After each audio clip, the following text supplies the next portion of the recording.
ইয়া রাসূলুল্লাহ,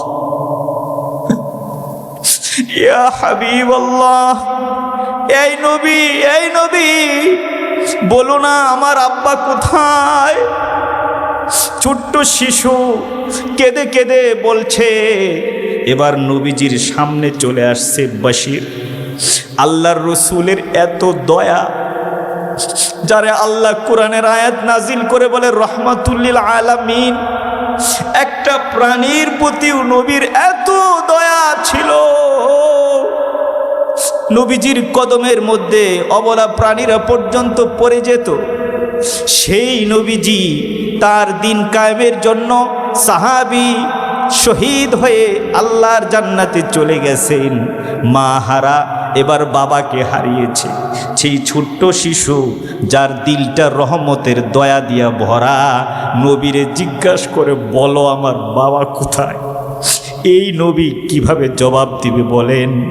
আল্লাহর পয়গম্বর ছোট্ট শিশুর কাছে জবাব দেওয়ার মতো কোনো ভাষা নবীজির নাই। এজন্য রিওয়ায়েতে আসছে আল্লাহর নবীর চোখ দিয়ে অনবরত জর্জর করে পানি ঝরতেছিল। শিশু বাচ্চা যেন নবীজির না দেখে, নবীজির তাকে দেওয়ার মতো উত্তর নাই। এই কারণে নবী নিজেই চেহারা অন্যদিকে ঘুরায় ফেলছে। বিখ্যাত সাহাবী হযরতে আকরাবা রাদিয়াল্লাহু তাআলা আনহু ইসলাম কবুল করেছেন মক্কায়। ততদিনে সাহাবায়ে কেরাম হিজরত করে মদিনায় চলে গেছেন। ইত্যবসরে হযরতে আকরাবা রাদিয়াল্লাহু তাআলা আনহু তিনিও নিয়ত করলেন, আর কাফের মুশরিকদের নির্যাতন নিপীড়ন বরদাস্ত করতে চাই না, আমি এবার নিজেও হিজরত করে মদিনার উদ্দেশ্যে রওনা দিয়ে দিব। কেন? যেখানে আল্লাহর রসুল নাই সেখানে মুমিন বান্দার কোনো প্রশান্তি থাকতে, যেখানে আল্লাহর রসুল নাই সেখানে মুমিন বান্দার দিল শান্তি পেতে পারে না। এজন্য হযরতে আকরাবা রাদিয়াল্লাহু তাআলা আনহু তিনি মদিনার উদ্দেশ্যে রওনা দিলেন। সঙ্গে নিলেন নিজের কলিজার টুকরা সন্তান, বয়স মাত্র 7 বছর, তার নাম হলো বশির। হযরতে বশির নামক কলিজার টুকরা সন্তানকে সঙ্গে নিয়ে মদিনার উদ্দেশ্যে তিনি রওনা দিলেন। যে বশিরের মা হযরতে আকরাবার স্ত্রী দুনিয়া থেকে বিদায় নিয়ে চলে গেছেন, আহারে মা হারা এতিম সন্তানটাকে সঙ্গে নিয়ে বুকে জড়ায়া তিনি রাসূলুল্লাহর কাছে রওনা দিয়েছেন মদিনায়। যাওয়ার সময় রিক্ত হস্তে রওনা দিতে হলো। কাফির মুশরিক বেঈমানেরা এত সম্পদ ছিল তার, কোনো সম্পদ নিয়ে যেতে পারেন নাই। সমস্ত সম্পদ, সমস্ত আত্মীয় স্বজন, সমস্ত প্রভাব প্রতিপত্তি ইসলাম আনার কারণে সবগুলোকে কুরবানি দিয়া নিজের এতিম সন্তানকে সঙ্গে নিয়ে মদিনার উদ্দেশ্যে রওনা দিয়া দিলেন। হযরতে আকরাবা মদিনায় যখন পৌঁছলেন, আল্লাহর রসুলের কাছে যাওয়ার পরে নবীজি হযরতে আকরাবা এবং তার ছেলে বশির দুইজনকে ইস্তেকবাল করলেন, উইশ করলেন, স্বাগত জানালেন, তাদের সঙ্গে আলিঙ্গন করলেন। আল্লাহর রসুলের সংস্পর্শে হযরতে আকরাবা এবং তার ছেলে বশির দুইজনে খুব সুন্দর সময় কাটাচ্ছিল। নবীজির ছায়া পাওয়ার কারণে দুজনের কাছেই দিনগুলো খুব ভালো কাটতেছিল, খুব আনন্দে কাটছিল। ইত্যবসরে হঠাৎ করে জিহাদের দামামা বেজে উঠল। আল্লাহর রসুল মুজাহিদিনদের নাম লিখছিলেন, কে কে এই জিহাদে যাবে। হযরত আকরাবা মক্কা থেকে মদিনায় এসেছেন। তিনি বলছেন, ইয়া রাসূলুল্লাহ, আপনি আমার নামটা মুজাহিদিনদের খাতায় লিখে দেন। নবীজি লিখতে চায় না। নাসুর বান্দা বারবার এই কথা বলার কারণে আল্লাহর রসুল হযরত আকরাবার নামটাও লিখে দিলেন। কিন্তু তার ছোট্ট 7 বছরের বাচ্চা কোথায় যাবে? এজন্য সাহাবায়ে কেরামের কাছে নিজের কলিজার টুকরা সন্তানকে আমানত রেখে জিহাদের উদ্দেশ্যে তিনি রওনা দিয়ে দিলেন। নিজের কলিজার টুকরা 7 বছরের ছেলে, যার মা নাই, আহারে এই কয়েকদিন নিজের এই সন্তানকে, মা হারা সন্তানকে নিজের এই হাতের উপরে শোয়ায়া বুকের সাথে লাগায়া মাথায় হাত বুলায়া প্রতি রাতে বাবা সন্তানকে ঘুম পাড়ায় দিতেন। বাবা একা মায়ের আদর বাবার আদর সন্তানকে দিতেন। কিন্তু জিহাদ আর শাহাদাতের তামান্না সাহাবীদের দিলের মধ্যে এত বেশি গালেব ছিল যে সন্তান সন্ততি স্ত্রী পরিবার পরিজন ধন সম্পদ সব কিছুর চাইতে শাহাদাতের মউত সাহাবায়ের কেরামের কাছে প্রিয় ছিল। সুবহানাল্লাহ বলবেন না? আল্লাহু আকবার। কলিজার টুকরা হযরতে বশিরকে রেখে তিনি জিহাদের উদ্দেশ্যে রওনা দিলেন। একদিন যায়, 2 দিন যায়, 3 দিন যায়। ছোট্ট ছেলে বশির পিতার অপেক্ষায় অপেক্ষমান। প্রতিদিন মনে করেন হয়তো আগামীকালকে আমার বাবা জিহাদের ময়দান থেকে বিজয়ী বেশে তিনি বাড়িতে ফিরবেন। মা নাই, মা চলে গেছেন। বাবা নাই, জিহাদে চলে গেছেন। আহারে কালকে মনে হয় বাবা আসবে। পরের দিন চলে যায়, বাবাও আসেন না, সাহাবীরাও আসেন না। পরের দিন চলে যায়, পরের দিন চলে যায়। ছেলে শুধু এক এক করে দিনগুলো গুনতে থাকে, হৃদয়ের মধ্যে স্বপ্নগুলো বুনতে থাকে। বাবা কখন আসবে, দৌড়ে গিয়ে বাবার বুকে উঠব। কতদিন হয়ে গেল বাবার বুকে ঘুমাই না। বাবা আসলে কুলে নেবে, বুকে জড়িয়ে ধরবে, প্রাণ ভরে বাবার কপালে চুমু খাবো। অপেক্ষা করছে ছেলে। প্রায় মাস চলে গেল।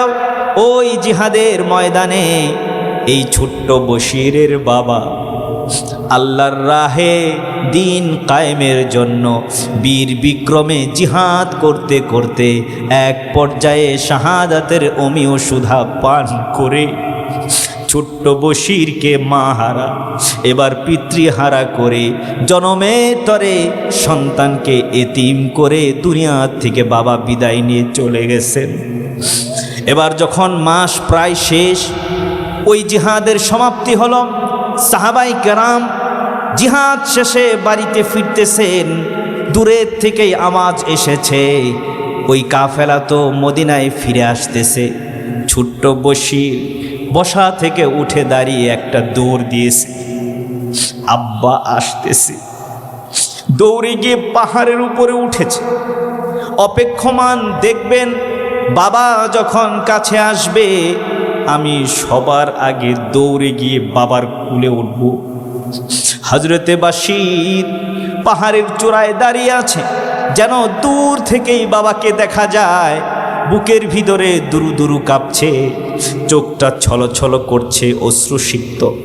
এবার ভালো করে পাহাড়ের পাদদেশ থেকে তাকিয়ে দেখেন, না না না, এই যে বিশাল বড় কাফেলা শুরু থেকে শেষ পর্যন্ত নজর ভুলাইতেছেন, কিন্তু সাহাবীদের মধ্যে তো আমার বাবা যেই ঘোড়ায় চড়ে গিয়েছেন ওই ঘোড়াও তো দেখি না, আমার বাবা আকরবাউকে তো দেখি না।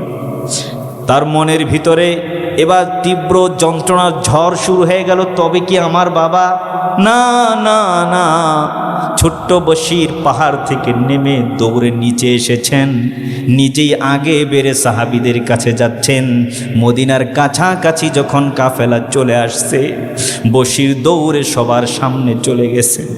ওই মজলিসের সামনে দাঁড়ায়া চতুর্দিকে তাকিয়ে তাকিয়ে একজন একজন করে ভালো করে নজর করে দেখে তার বাবা এদের ভিতরে আছে কিনা।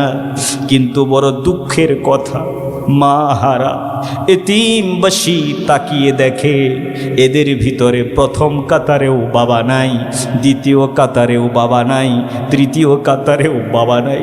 এক একটা কাতার যখন শেষ হয় আর বুকের ভিতরে ঝড় আরো তুফান শুরু হয়ে যায়, এক এক করে কাফেলার সব লোক যখন চলে গেল, পিছনে সবার শেষ সাহাবীর তাকায়া দেখেন তিনিও তার বাবা নয়। এবার বশির একটা চিৎকার দিয়েছে, হায় হায় হায় হায়, তাহলে আমার আব্বা কোথায়? তাহলে এবার বশির দৌড়ে, ছোট্ট বশির দৌড়ে নবীজির কাছে চলে এসেছেন। নবীজির পিছন দিক থেকে হযরতে বশির নবীজিকে জড়ায় ধরে কান্না করে বলতেছেন, ইয়া রাসূলুল্লাহ, ইয়া হাবিবাল্লাহ, এই নবী, এই নবী, বলো না আমার আব্বা কোথায়? ছোট্ট শিশু কেঁদে কেঁদে বলছে। এবার নবীজির সামনে চলে আসছে বশির। আল্লাহর রসুলের এত দয়া, যারে আল্লাহ কোরআনের আয়াত নাজিল করে বলে রহমাতুল্লিল আলামিন, একটা প্রাণীর প্রতিও নবীর এত দয়া ছিল। নবীজির কদমের মধ্যে অবলা প্রাণীরা পর্যন্ত পড়ে যেত। সেই নবীজি তার দিন কায়েমের জন্য সাহাবী শহীদ হয়ে আল্লাহর জান্নাতে চলে গেছেন। মা হারা এবার বাবাকে হারিয়েছে।